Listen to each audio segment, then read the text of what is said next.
Hello everyone, welcome to the new moon in Pisces, March 13th, 2021. This is your astrology and horoscope reading with Lilly Sky Message channel. Since you are here, please click like, that really helps the channel. Share the video, really helps this channel. So I appreciate that. So let's look at the astrology for this new moon.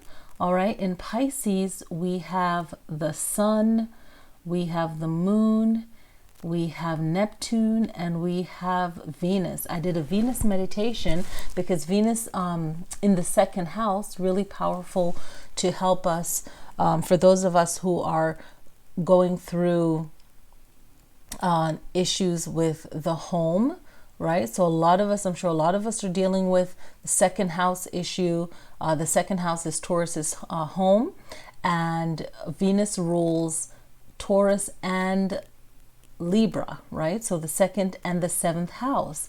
So it goes so well with home and balance, Libra representing balance, the home. So a lot of these houses, even if they're not opposite from each other, if they have the same ruling planet, they can complement each other, and you can find different ways through planetary alignments, the house alignments as well, or relatability, if you will.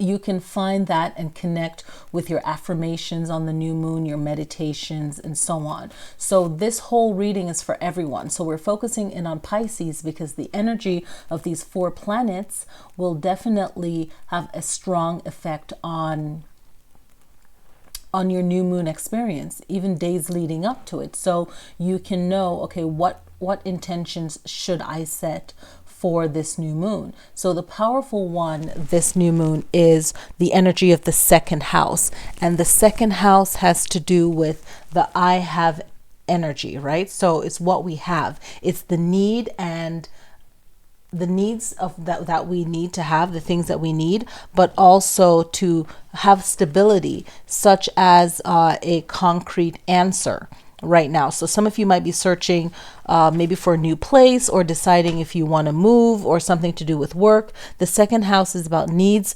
and certainties, right? So what do you need? The certainty is your security, such as food, satisfaction, love, relationship, so on. Our human needs, tangible results for things to happen. So I'm going to have to type this up. I meant to type up some information, so I'm going to blast it all over like Twitter, and a lot of my blogging, I will be posting it here on YouTube in the community page, right? So I share on there, so please check out the community page here on YouTube for more astrological reading. I'm going to try and keep this video as short as possible.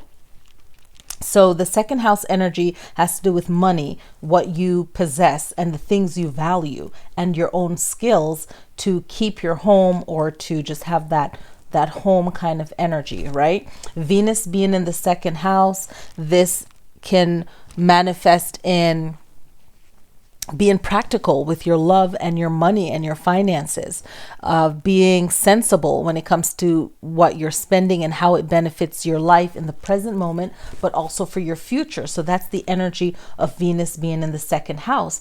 And the second house energy with Neptune, you want to be careful so that you are spending your money right, and be careful that you're not doing anything that is not a concrete or a safe plan, right? So the astrology behind this is not being taken advantage of financially and losing your money.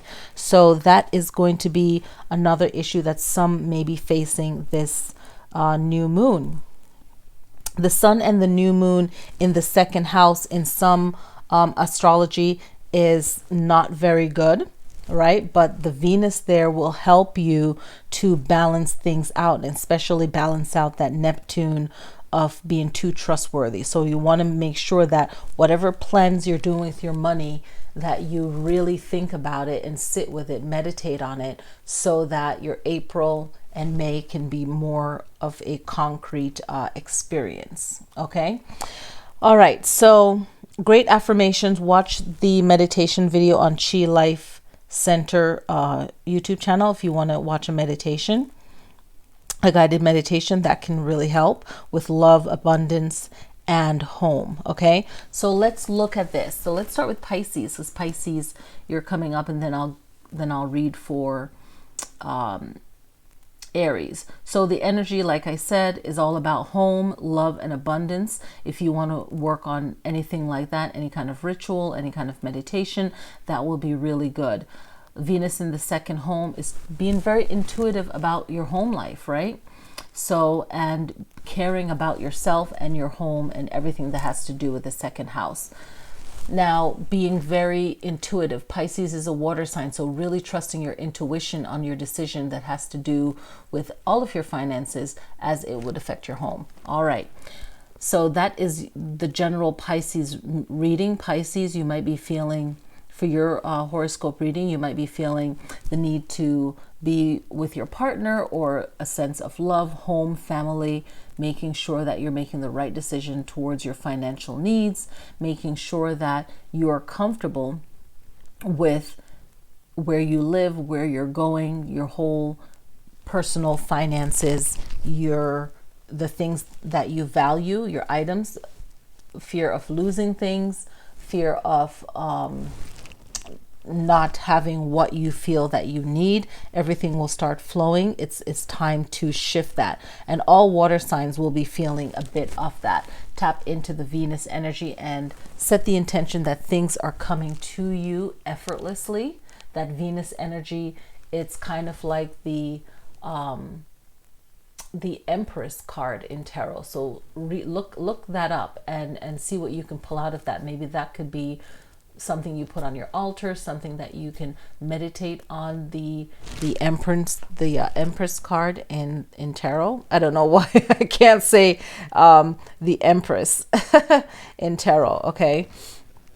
And the Emperor represents stability too, right? So I like to match the Emperor with the Empress, because it's about stability and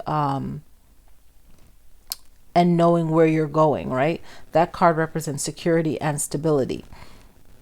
So I'm going to, let me get the Empress. So the Empress is all about that material influence, and this is for everyone, not just for Pisces, right? So it's really bringing in the energy of the things that you need, the things that you want, and feeling like you have a foundation for that. Okay, and it's very creative. So this is the time to get creative, to bring in prosperity, money, abundance.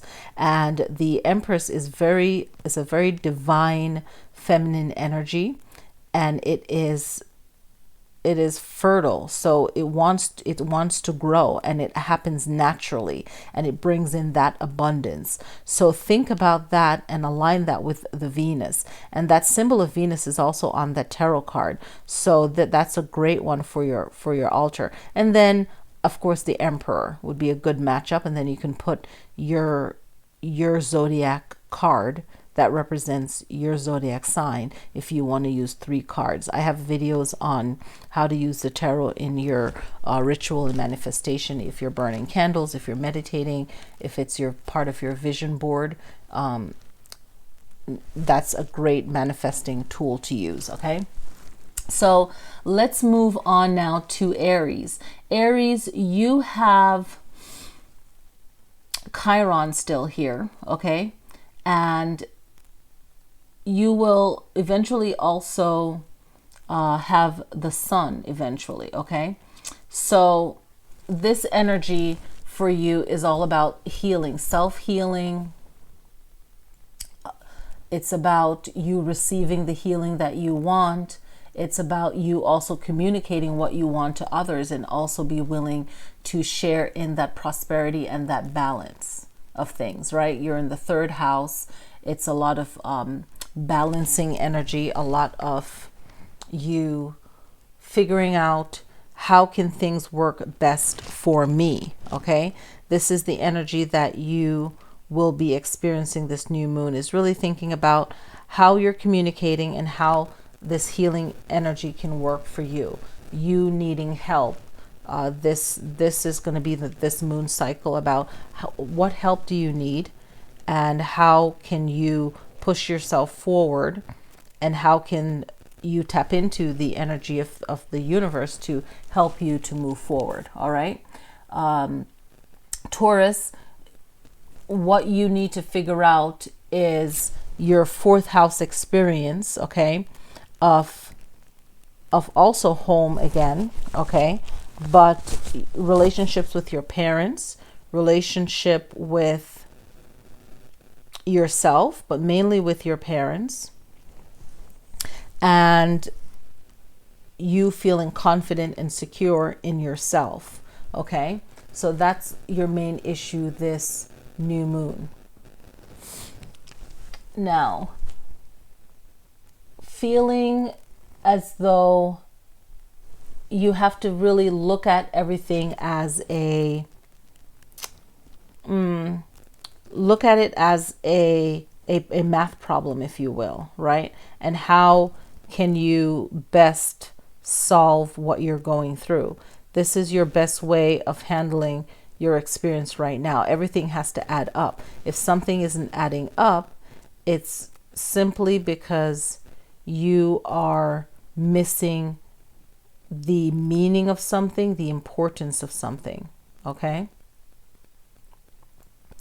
So that would be a good experience for you to really consider what is going on, why you may be feeling as if things aren't working out the best way for you. Something's not adding up, okay?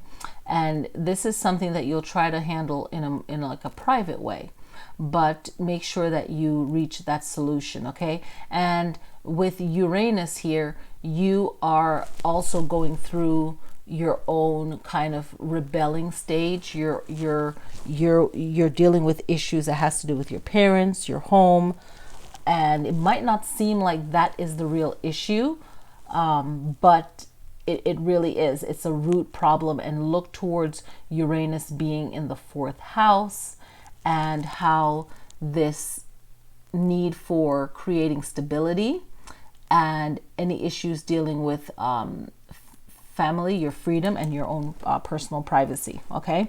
Gemini, you guys still have the North Node. You also have Mars. So you're feeling the energy of Mars energy. It could be like fighting back. It could be looking at things that are not right and trying to bring balance to whatever your experience is right now that you're going through, okay? So there's a lot of moments where you'll need to figure out where do you want to go with what you feel is the most important thing for you right now that you can manage when it comes to children and the people that you care most about. You have to figure out how you can serve them as far as your talent, your creativity, okay? And utilizing your talents, your abilities to help you not only to get to where you want to go, but also helping you out with your fifth house issues, okay? And it has to do with people that you love and you care about in a romantic way. If you have kids, that can be them as well. And it could also relate to you actually enjoying the work that you do.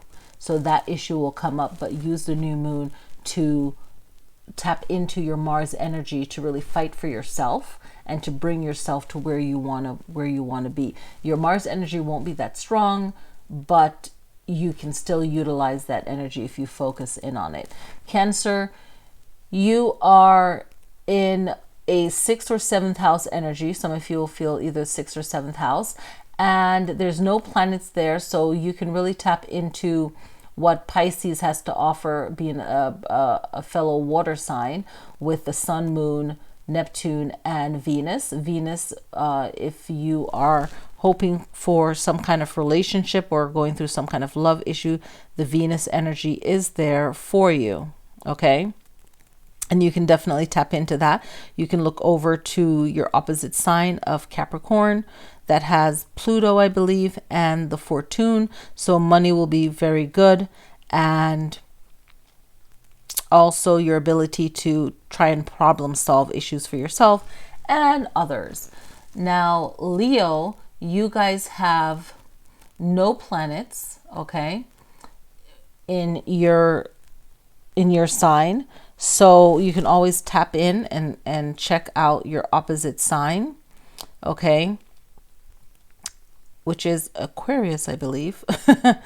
And the main issue for you guys this new moon will be your partnership with others, your awareness of others. If you're married, it will be focusing on that. Or if you're not, then the lack of that relationship can come up. So use this new moon to tackle how you feel about these types of issues relating to your 7th house.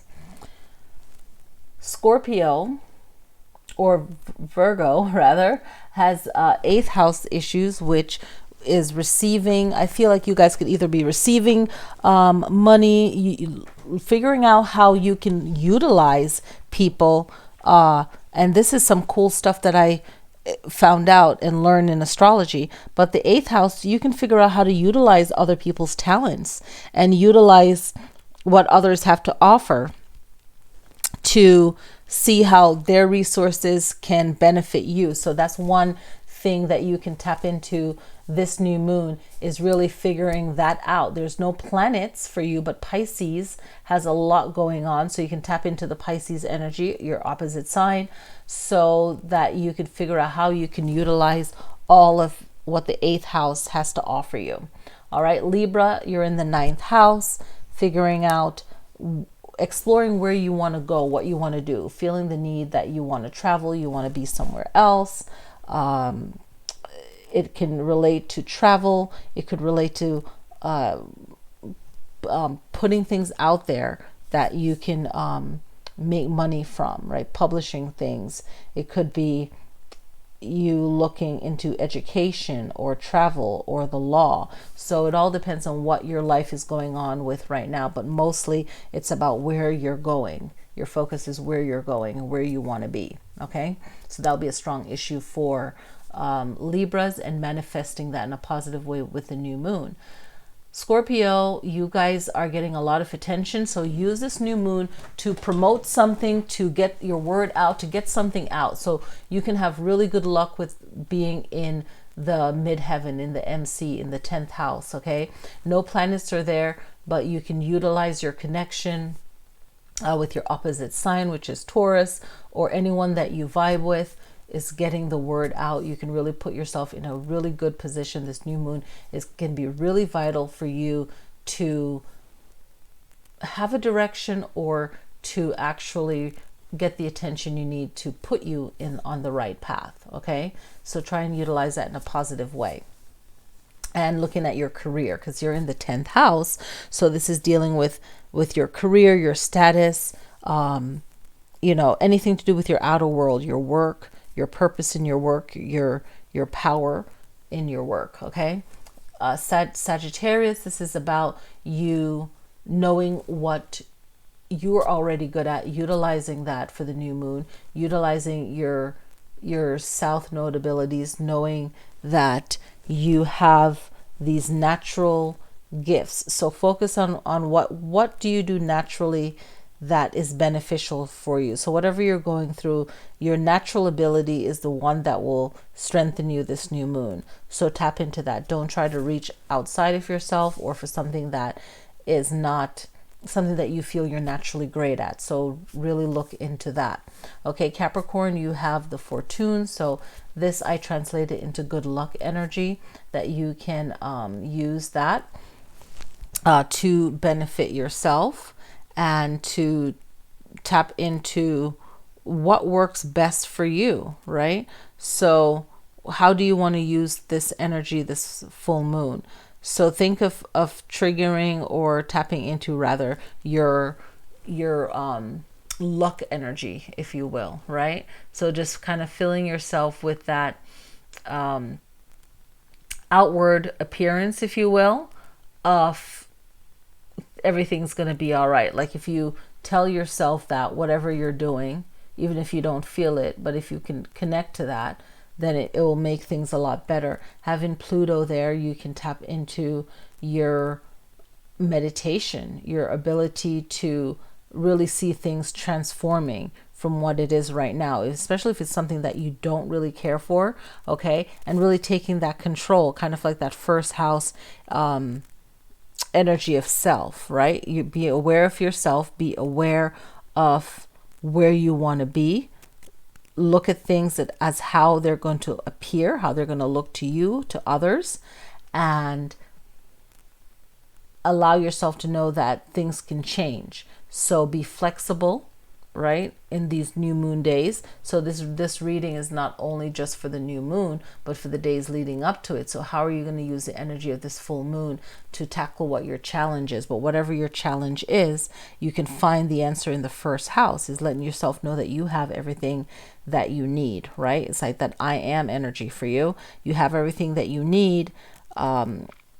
The appearance of everything is going to be very important. So the look of everything is going to be important. So if there's something big coming up that you feel that you need to work on, your appearance is going to be really important. You guys are great at organizing. You care about what your workspace, your home looks like. So whatever is the most important to you, the look of it is going to be very important.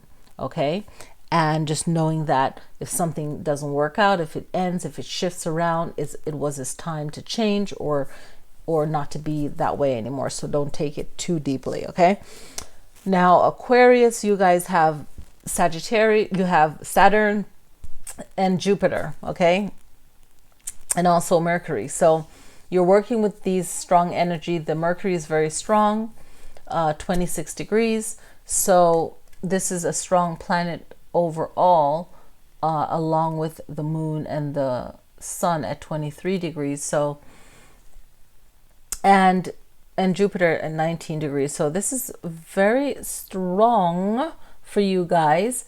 And being that these planets are still in your sign, there's a lot to be worked out with how you communicate, right? The goals you're going after. And I feel it's so powerful and strong for Aquarius to really look into using these planets. And it could be, for some of you, it could be you need more help with communicating, use that. Some of you could be using that Mercury energy. Others, it could be you have a need to feel like you're succeeding, right? Tapping into self-confidence, believing in yourself, using that Jupiter energy. Some of you might need to be more organized, tapping into that Saturn energy. If it's a balance of both, you guys having these planets here in your chart is really powerful, is really good.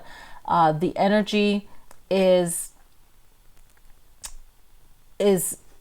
between the first and the fifth house, right, on the chart. And I'm going to get to that later. I want to jump back to the 3 planets. So figuring out how you can utilize these planets. I believe that Saturn, Jupiter is in the first house, okay? So let me look at this. Mercury in the second house, okay? So Mercury is in the second house. Saturn is in the first house, Jupiter is in the first house. So looking at the houses and how they will affect you, being in the second house, Mercury is more about you looking at, and the planets are moving, so please take that in mind, right? So even if it's in the first house, it's really about how you're communicating to yourself. If it's tapping into the second house where you are, it's really about looking at communicating with what you have and how to keep your personal resources, how to better that through your communication. If it's in your first house, the Mercury is asking you to how you're communicating with yourself, and then how that translates when you're communicating with others, right? And with the second house having, or rather the first house with Jupiter and Saturn, this is very powerful for you to tap into yourself, right? The way you appear, your outward personality, your awareness of yourself, and really giving those planetary energies within yourself so you can be successful, strong, more optimistic. Okay, so these are all powerful ways to use the planets in their house. So the biggest powerful house for everyone is the second house, your money, your worldly possession, like how this translate for you in your survival, right? The things that you value, your own self-worth, the value that you put on things, right? So these are all little meanings that can kind of spark something for you, right? And how does that translate? All the planets are between the 1st and the 5th house, okay? And I'm trying to find my little place here. So this is going to be so powerful in how you're using your energy. Okay, so all these planets in this area is going to say, okay, how are you using your own natural talents? Forget about what house. If you look at your birth chart and you know your life purpose, how are you utilizing your own life path? But then also at this new moon, really tapping into it and putting the actions behind it, right? It's going to be really powerful for you, okay? And just tapping into that new moon, planting that new seed of whatever that planet means in that house where your sign is going to benefit you in some way, okay? So I hope that this reading connects for you, to you, okay? And just seeing how you will use this new moon to manifest things that matter to you. This is like your foundation. And I feel like strongly tapping into the Venus energy is going to help in whatever that you're planning to manifest, okay? So the 1st house, 2nd house, 3rd house, 4th house, and the 5th house, okay? And these are all under the surface level work that you need to do. So these are all personal goals that you have to work on, okay? These are all things within yourself that no one else is going to see. It's like the foundation work. It's the work below the iceberg, right? If you ever see that picture, the work that no one sees you doing, but it still needs to get done, right? So it's a very powerful energy. And remember that Pisces energy is about making decisions a lot of times. It's like, do I go this way or do I go that way? And if we're feeling that kind of conflict energy, it will lighten up after the new moon, and that's perfectly fine, okay? To figure out where we're going. And this just only makes us, I have to find the positive in everything. This, if you're feeling a little bit kind of, where am I going? Where am I going? It makes you appreciate when you know where you're going and where you'll be, right? So just remember that, tap into that. Sunday in my location will be spring forward, and springtime is a great time to connect to that energy if you meditate, and that also helps as well. So I'm going to wrap up right now. I want to thank you guys for watching. Click like, share the video, leave a comment. If you have any questions about your reading, astrology, let me know and I will comment back. Thank you guys so much, and good comments, no silly goofy stuff, right? But yeah, good questions, right? All right, so thank you guys so much for watching, and I'll see you guys next time.